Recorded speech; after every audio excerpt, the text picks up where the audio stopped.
मंत्री नरहरी झिरवाळ यांनी लाडक्या बहिणींबाबत एक मोठं वक्तव्य केलेलं आहे। लाडक्या बहिणींना 2100 रुपये देऊ असं कुणीही म्हटलेलं नाही असं झिरवाळ यांनी म्हटलंय।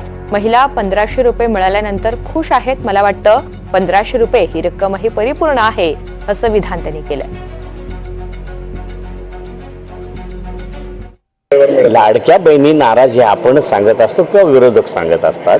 बाकी लाडक्या बहिणी खुश आहेत हे एका बाजूनी नाही तर सर्व बाजूने लाडक्या बहिणी खुश आहेत। तर सरकार बसण्याच्या आधी 2100 रुपये देणार असं जाहीर केलं होतं, मात्र मिळताना आता 1500 मिळतात आहे। 2100 रुपये कोणी काही असं डिक्लेअर केलेलं नाही, हेही द्यावेत। आधी तर विरोधकांनी हे 1500 देणारच नाहीत, यांच्याजवळ देण्याची ऐपतच नाही, अशाच पद्धतीने सुरू केलं होतं। नंतर काय तर 2100 देणार आहे, 1500 दिले नाही ते 2100 कसे, पण 1500 दिल्यावर बाकी 2100वर जास्त जोर धरला, तर तसा काही प्रकार नाहीये।